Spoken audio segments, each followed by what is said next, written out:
sua Bíblia no livro de Atos, capítulo 1, e o verso de número 10 e 11. Atos, fica logo depois do Evangelho de João. Temos ali o Evangelho de João, em seguida o livro de Atos, capítulo 1, o verso 10 e 11. E aqui na Bíblia eu leio assim: E estando os discípulos com os olhos fitos no céu, enquanto Jesus subia, eis que dois anjos vestidos de branco se puseram ao lado deles e lhes disseram: Varões galileus, por que estão olhando para as alturas? Esse Jesus que dentre vós foi assunto ao céu, virá do modo como o vistes subir. Amém? Que palavras confortadoras estas. A Bíblia menciona aqui dois varões vestidos de branco vieram confortar os discípulos. Por que vocês estão olhando para as alturas? Por que vocês estão tão preocupados e tristes assim? Esse Jesus que dentre vós foi elevado para o céu, ele há de vir. Amém? Amém. A nossa igreja, ela tem feito desta verdade uma bandeira. Por isso pregamos sobre a volta de Jesus, cantamos, escrevemos, alguns outros declamam poesias lindas a respeito da volta de Jesus. Aqueles que têm o dom de pintar, pintam quadros maravilhosos a respeito da volta de Jesus. Tudo isso nós fazemos, pregamos, cantamos, escrevemos, declamamos, pintamos e outras coisas, porque nós cremos que o nosso Senhor e Salvador Jesus, ele há de vir. Quando nós olhamos à nossa volta, vemos problemas, dificuldades, muitas famílias se esfacelando, o mal avançando cada vez mais. Recentemente, uma reportagem falando dos desatinos, das loucuras que estão sendo cometidas por alguns que são menores de idade, quando chegam em alguns consultórios, e quando o dentista, quando o médico, quando o profissional liberal, seja lá a pessoa que eles encontrarem, se a pessoa não tiver a determinada quantia que eles querem, eles atendem fogo. Essa é a realidade do nosso mundo, e os meios de comunicação estão mostrando isso a todo momento, a toda hora. Mas nós, como igreja, nós temos também que mostrar a todo momento, a toda hora, que um dia todas essas maldades, todos esses crimes, todas as tristezas, todos os problemas que enfrentamos, eles vão terminar. Porque Jesus, ele vai voltar com poder e grande glória. Amém? Amém. E ele vai tirar o seu povo desse mundo de pecado. A igreja tem pregado muito sobre esse assunto. Nós temos falado muito a respeito da volta de Jesus. Se tem uma mensagem que motiva o adventista do sétimo dia, é a volta de Jesus. No nosso próprio nome nós temos ali adventistas, porque cremos na volta de Jesus. Cremos. Mas antes que este glorioso dia chegue, o seguidor de Jesus deve entender que, embora trabalhando para o Mestre, ele não está isento de provações. sejam as provas que eles, os filhos de Deus, enfrentam, por mais difíceis que sejam as lutas que nós enfrentamos, estas coisas, elas não nos podem impedir de dizer que Cristo breve virá e que é o seu grande desejo encontrar um povo devidamente preparado para ir morar com Ele no lar eterno. O nosso trabalho como igreja ultrapassa as barreiras do tempo. Às vezes nós achamos que o nosso trabalho se restringe até aquela igreja, aquele momento, aquela situação. Nós estávamos lá no programa dos 300 de Gideão, quando em dado momento o irmão José Vida, ele veio todo eufórico, todo feliz, contando de algo que ele havia visto e ouvido. Uma família que no outro retiro, parece que estava só o esposo, sua esposa lá, né? Estava só um deles. E nós tivemos ali um momento de oração, e naquele momento de oração, a pessoa que estava ali orando para o irmão José Vila fez um pedido: eu quero ver a minha família, quero ver a minha esposa nos caminhos do Senhor. Eles oraram, e esse irmão continuou orando. E quando nós chegamos agora nesse retiro lá em Amalândia, a pessoa que foi o companheiro de oração do irmão José Vila, de algum jeito, de alguma maneira, o encontrou no meio daquela multidão. Ele disse: eu estou feliz, porque hoje eu não estou sozinho. Estou eu, a minha esposa e outras pessoas que vieram, frutos daqueles momentos de oração. Irmãos, quando nós pregamos, quando nós cantamos, quando nós escrevemos, quando nós declamamos, quando pintamos, todas estas coisas, elas têm um único objetivo: salvar vidas. Quando nós olhamos para toda esta organização que a nossa igreja tem, dividida por departamentos, você pega os diversos departamentos da igreja, para cada departamento nós temos, além do diretor, além dos associados, nós temos ali um ancião conselheiro. Quando nós partimos e quando nós saímos da esfera da igreja local, quando nós olhamos para um distrito bem organizado, quando nós saímos de um distrito e nós olhamos para a organização de uma associação como a nossa, quando nós saímos e tiramos os nossos olhares da associação e olhamos para a organização da união, da divisão e da conferência geral, nós nos sentimos assim, felizes por tanta organização, por tanto cuidado. Mas eu quero dizer para toda a igreja que todas essas coisas existem com um único objetivo: salvar. De que adianta todos os departamentos de uma igreja? De que adianta tantos anciãos cuidando do departamento, visitando as famílias? De que adianta toda uma organização de um distrito, de uma associação, de uma união, de uma divisão, de uma conferência geral, se nós não tivermos esse ideal, o sonho, o objetivo de salvar? Ah, pastor, mas e os problemas que eu enfrento? E as lutas que muitas vezes batem à porta da minha família, do meu lar, as coisas que eu estou vivenciando dentro das quatro paredes da minha casa.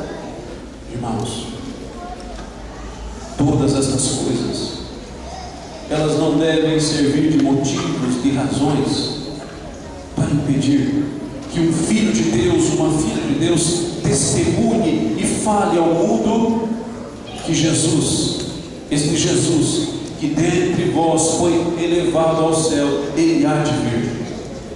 Os problemas, as lutas que nós enfrentamos, aliás, elas devem servir como motivação, como combustível para nós pregarmos mais, para nós falarmos mais, porque quanto mais nós demorarmos, quanto mais acomodados nós ficarmos, mas Jesus vai demorar a vir a essa terra.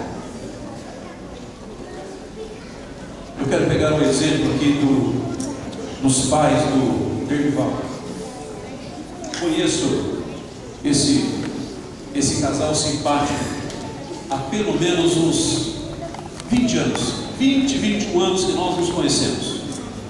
Desde a época que eu fui pastor lá na tenda, eu cheguei a ser pastor lá naquela tenda. Ô calor, ô dificuldade, querido. Já viajamos juntos, já estivemos em um outro estado, até em outro país já estivemos juntos, lá no Paraguai, mas estivemos. Quando eu conheci a irmã, o irmão, não era necessária esta pegada. Não. Subia e descia escadas, ajudava nas dorcas, trabalhava com esmero. O trabalho que esta família fez lá na igreja de Coab Tiradentes, só aqueles que conviveram bem de perto é que sabem. Mas as energias e as forças, com o tempo, vão terminando. Mas uma coisa, irmãos e amigos, que nunca deve terminar, nunca deve acabar na nossa vida, é a esperança da breve volta de Jesus e do nosso compromisso, daquilo que nós levamos no nosso nome, adventistas. Jesus, logo, logo, Ele vai voltar. Eu quero chamar a tua atenção agora para o capítulo 8 de Atos, verso 9. Eu falei que toda essa organização da igreja, dividida em departamentos, distritos, associação, união, todas essas coisas da igreja, elas existem com um único objetivo: qual? Salvar. E para validar esta minha linha de pensamento, eu quero ler aquilo que está em Atos 8, do verso 9 em diante. E eu leio assim: ora, havia certo homem chamado Simão, que ali praticava a mágica, iludindo o povo de Samaria, insinuando ser ele um grande vulto. Verso 10: ao qual davam todos ouvidos, do menor ao maior, dizendo: esse homem é o poder de Deus, chamado o grande poder. E eu continuo lendo ainda, verso 11, 12 e 13. Aderiram a ele, porque havia muito tempo que os iludia com as suas magias. Quando, porém, deram crédito a Filipe, que os evangelizava a respeito do reino de Deus e do nome de Jesus, iam sendo batizados, assim homens como mulheres. E agora o verso 13 que eu quero destacar: o próprio Simão, o mágico, aquele que mexia com magia, aquele que iludia o povo, aquele que era respeitado desde o menor ao maior, o mágico.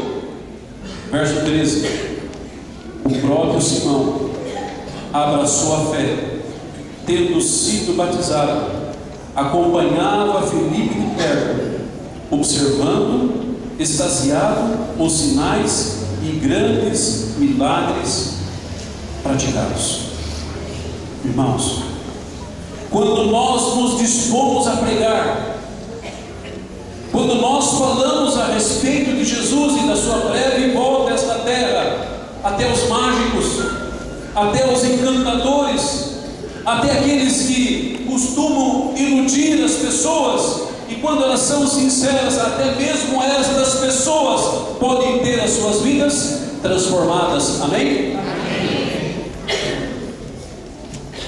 Mas se Felipe, naquele dia, naquele momento lá em Samaria, se ele não tivesse tido tido a ousadia de falar e de pregar, talvez hoje nós não estaríamos contando, nós não estaríamos falando a respeito deste milagre, a transformação de um mágico, de um encantador, de alguém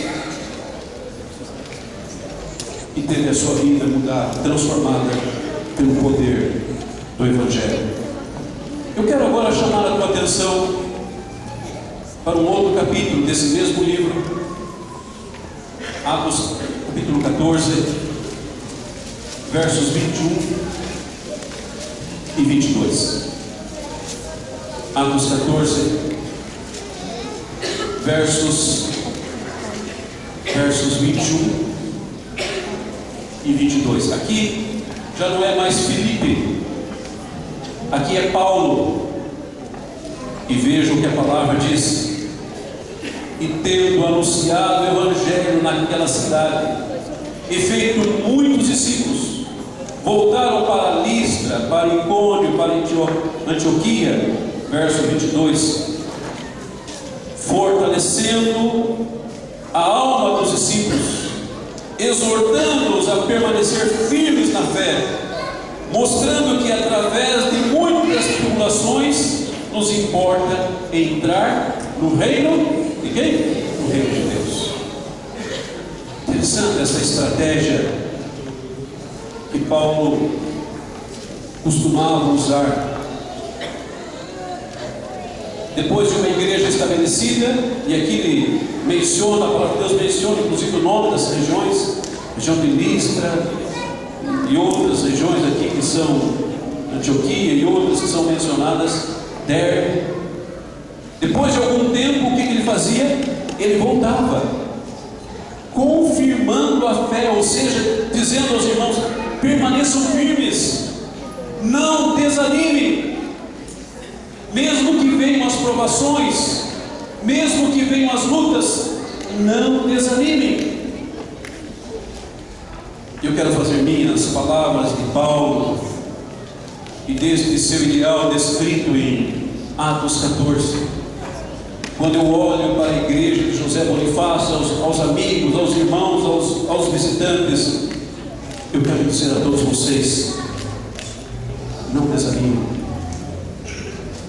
Só um pouquinho mais, só um pouquinho mais de energia, só um pouquinho mais de tempo, só um pouquinho mais, e nós vamos sair deste mundo de pecado. Nós não vamos ter que conviver com situações que nos chocam. Essa semana, Deus me livrou da morte, por questões assim de, não vou dizer 30 segundos, talvez menos do que isso. Eu fui comprar um presente para minha namorada. Estava voltando feliz da vida, porque havia encontrado, irmão Adiel, aquele presente que eu conseguia pagar sem usar o cartão de crédito. Pode ter certeza que não foi nunca. Eu estava ali na Marginal do Tietê,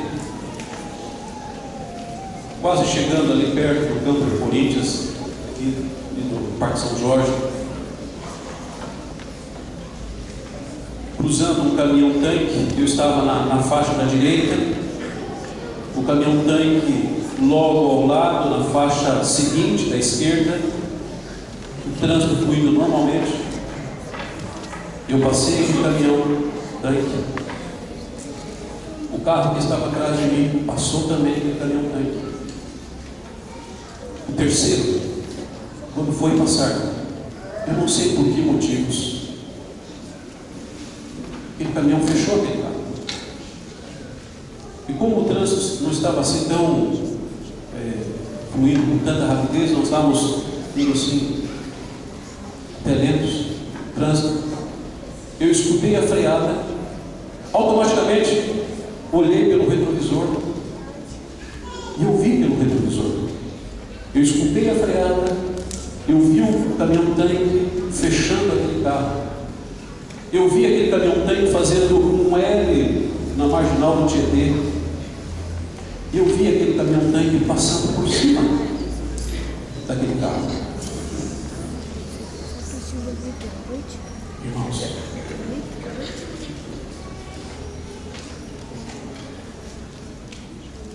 eu agradeci a Deus. Mas enquanto eu agradeci a Deus por poder chegar em casa e entregar o meu presente para minha esposa, eu fiquei pensando: e aquela pessoa? E aquela família? E aqueles filhos? Irmãos, as dificuldades, as provas, as lutas que a vida muitas vezes nos impõe são tantas, que nós não podemos perder uma única sequer oportunidade de pregar o Evangelho, de levar e conduzir uma pessoa aos pés de Cristo, porque se nós não fizermos, pode ser que aquela oportunidade, aquele dia, aquele momento, aquela hora, seja derradeira na vida daquela pessoa. Eu quero dar um testemunho de algo que eu vi nessa manhã. E se estiverem as pessoas aí, por favor, fiquem em pé, não fiquem constrangidas, nós não combinamos nada. Eu simplesmente vi aquela cena e vim para a igreja feliz ali. A Núbia está aí? Cadê a Núbia? Núbia, fique em pé, por favor. A Núbia, ela é recém-casada, né, Núbia? Tem 2 anos, né? 1 ano e quase chegando à casa dos 2 anos. Ainda não tem filhos. Ainda. E eu vi uma cena hoje, eu não conversei com você, eu não falei, eu te vi você em algum canto hoje, acompanhada de uma renca de criança.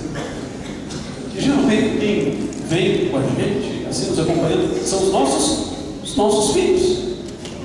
Ela poderia estar muito bem tranquila lá com o Diego, né? Ela de mãozinha dada com o Diego, toda bonitinha, toda arrumadinha, com a sua Bíblia, ao lado do seu esposo, toda alinhadinha, vindo para a igreja. Ela estava fazendo isso. Mas ela estava acompanhada da Eduarda. Cadê a Eduarda? Fica em pé, Eduarda. Da Eduarda, da Heloíse, da Emily, da Camille, da Cailane. É isso? Acompanhada. Quem que é você, meninas? Os pais dessas meninas que eu acabei de ler o nome não são da nossa igreja. E se a Núbia, o Diego, se eles não tivessem tomado a iniciativa de ir lá, chamar, trazer, vir junto, talvez essas 4 meninas não estariam aqui hoje. Desculpe, Núbia, pelo transtornozinho, pode acertar-se. Mas por que eu peguei esse exemplo? Pregar o Evangelho aqui no púlpito, colocar alguma coisa no Facebook, gravar um hino, soltar CD por aí, é a coisa mais fácil que tem. Não é difícil. Até eu já participei da gravação de um CD, né, Levi? Estou lá eu no meio de 50 pastores e olha, aquele CD ficou um CD bonito. Dá para escutar. Dá para escutar. Mas muitas vezes, irmãos, para nós pregarmos o Evangelho, nós temos que ir lá, esperar a pessoa se arrumar, vir com ela para a igreja, assentar-se no mesmo banco, ter ali um pouco, ter que dividir a esposa com essa criançada toda. Mas, irmãos, são iniciativas como estas que fazem a grande diferença na vida das pessoas que ainda não tiveram a oportunidade de servir a Jesus e de tomar uma decisão lá dentro. Exemplos bons eu dou. Quando as coisas não são boas, eu levo para casa, mas quando as coisas são boas, eu tenho vontade. Essa semana alguém me ligou e disse: pastor, eu vi e eu li lá no Facebook uma determinada coisa, eu estou preocupado. A Adriana está por aí? A mãe da Bia? Aí, Adriana, fique em pé, por favor. Nada combinado. Pastor, eu li lá vi no Facebook de um menininho de 9 anos. Como é que é o nome do menino? João. O nome do irmãozinho do João, José. Por que eu sei o nome do menino, sei o nome do irmão, da mãe? Porque eu já visitei, estive lá, batizei o menino, batizei a mãe. Só que a mãe teve um problema sério de depressão. E a mãe não tem, às vezes, iniciativa para cozinhar, para lavar. Ela fica na cama semanas e semanas. Imagine, irmãos, um menino que tem, o menino tem 7 aninhos. Imagine um menino com 9 anos. E o outro irmãozinho dele com 3 anos, que é o José. E a mãe na cama, um dia, 2, 3, 4, 5, uma semana toda. Não faz comida. Acabou a comida e vai deixando. O que o menino postou no Facebook, Adriano? Estou com fome. Alguém me ajude. E ele conversou com a Adriana no Facebook. Eu estava lá na Vila Matilde, disse: Adriana, nós vamos resolver esse negócio agora. Peguei o telefone, falei para o irmão Claudinei, que conhece a família. Claudinei saiu naquele momento, foi lá na casa do irmão. Irmã, quando for assim, a senhora nos conhece, a senhora sabe o nosso telefone, estamos à sua disposição.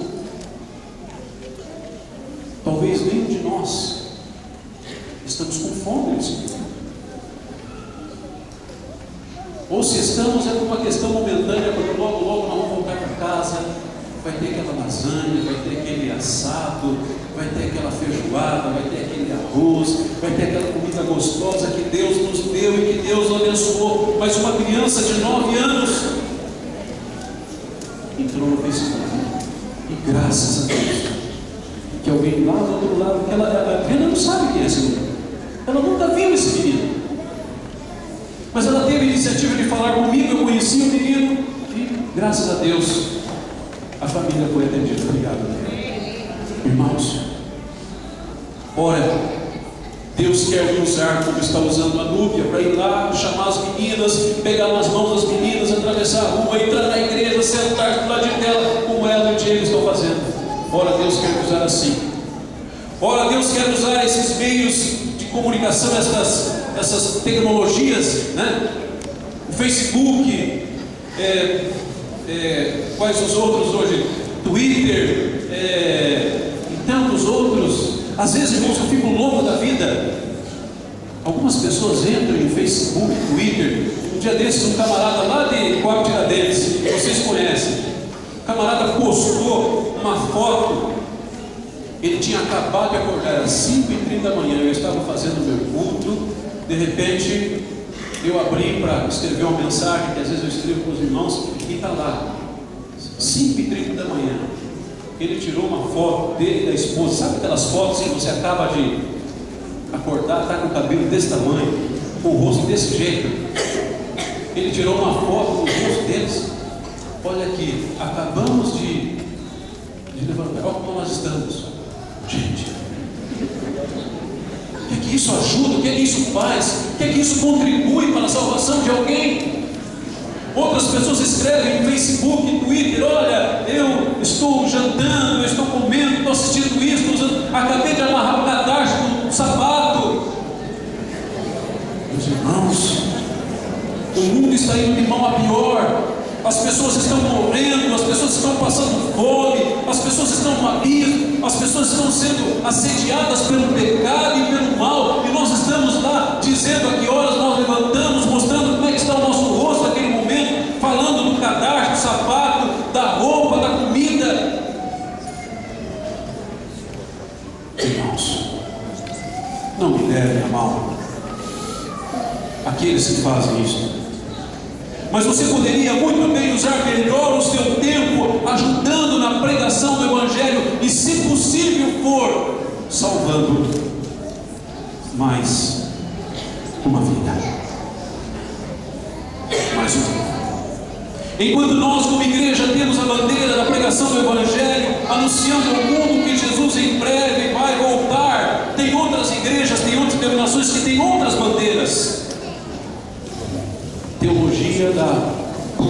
prosperidade. Como é que é esse negócio da teologia da prosperidade?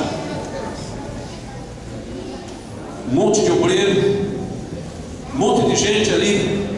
Dado o momento, o pregador, o pastor, aquele que está ali à frente, que é treinado para extorquir, para tirar realmente o dinheiro das pessoas, ele faz ali um apelo, ele fala ao coração, ele de alguma maneira mexe com o sentimento da pessoa, e em seguida, passado o quê? Passa o caminho. Nossa igreja não faz isso. Nossa igreja ensina a fidelidade nos dízimos e nas ofertas. A nossa igreja, ela é até tímida no que tange a esta iniciativa de recolher dízimos e ofertas. Outros têm uma bandeira bem diferente. O quanto mais eles puderem retirar das pessoas, melhor. A nossa bandeira é diferente. O quanto mais nós pudermos pregar o Evangelho, o quanto mais nós pudermos investir na causa de Deus, o quanto mais a igreja, as pessoas fizerem a sua parte, menos pessoas vão sofrer nas garras do inimigo. Eu quero finalizar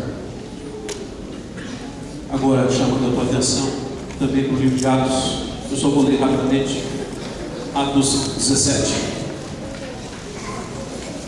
do verso 16 em diante. Eu vou ler rapidamente, você me acompanha aí na tua Bíblia. Aqui é Paulo, o discurso de Paulo lá em Atenas. Diz aqui: enquanto Paulo os esperava em Atenas, o seu espírito se revoltava em face da idolatria dominante naquela cidade. Por isso dissertava na sinagoga entre os judeus e os gentios piedosos, também na praça todos os dias entre os que se encontravam ali. Estavam ali, verso 18, alguns filósofos, alguns epicureus, alguns estoicos, e contendiam com ele, havendo quem perguntasse: quem é esse tagarela? E talvez, pelo fato de eu já ter passado um pouquinho mais o tempo, já é 11h50, e vocês sabem o quanto que eu prezo pela questão do horário, talvez alguém já esteja olhando para mim como um tagarela também. Mas não se preocupe com isso. Vejam o que diz o texto, verso de número 18. E alguns dos filósofos, epicureus, estoicos, contendiam com ele, havendo quem perguntasse: quem é esse tagarela? E outros diziam: parece um pregador de estranhos deuses, pois pregava a quem? A Jesus e a ressurreição. Irmãos, vocês acham que foi só naquele período de Paulo que as pessoas não conheciam, sabiam quem era Jesus? Irmãos, se nós sairmos aqui na Avenida Najib Faramaluf, se nós conversarmos com algumas pessoas, pode ser que ainda nós vamos encontrar alguns hoje que não sabem quem é Jesus. E Paulo, de maneira destemida, de maneira corajosa, ele pregava e falava a todos, tanto judeus como gentios, estrangeiros. Ele falava, ele tinha uma mensagem: Jesus e a ressurreição. E a nossa mensagem, qual tem sido? Você crê realmente que Jesus vai voltar nessa terra?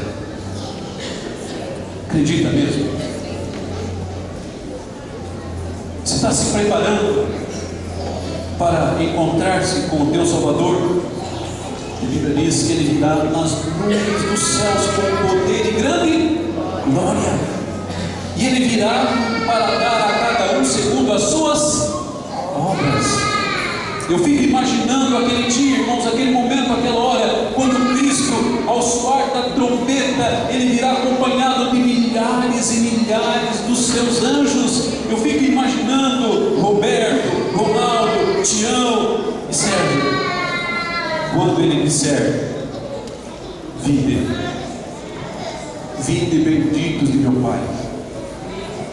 possuir por herança o reino que vos está preparado desde a fundação do mundo.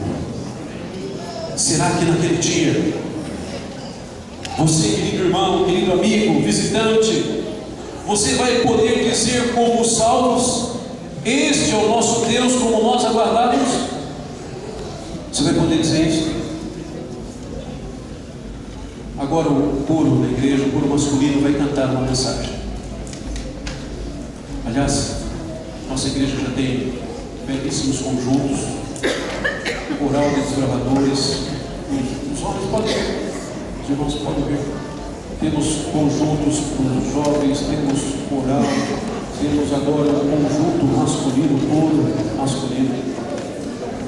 Enquanto nós estivermos cantando, se você, meu querido irmão, realmente crê na volta de Jesus, e se você de alguma maneira quer ajudar na pregação do Evangelho, de alguma maneira, ou pegando lá 4 meninas como a Núbia fez e o Diego e trazendo pelas mãos para a igreja, ou quem sabe fazendo como a Adriana, olhando lá no Facebook alguém que está passando por lutas e por necessidade e pode ligar para o pastor, que o pastor não se incomoda com isso. Eu não me incomodo, eu quero ajudar, eu quero ver, na medida do possível, o maior número possível de pessoas salvas. Se você, querido irmão, se você está disposto a, de alguma maneira, ajudar na pregação do Evangelho, se você realmente quer que o Salvador venha, e venha logo, enquanto esse conjunto, enquanto esse grupo estiver cantando, se você quiser colocar-se em pé, primeiro, pedindo a graça de Deus em prol da tua vida. Segundo, pedindo a graça de Deus em prol da tua família. Terceiro, pedindo para que Deus te use aonde quer que você estiver, enquanto nós estivermos cantando. Se você quiser colocar-se em pé, dizendo: Senhor, eu quero que o Salvador venha logo, eu quero estar preparado e quero ajudar outras pessoas a também se preparar. Que Deus então possa estar com você e com todos nós. Amém.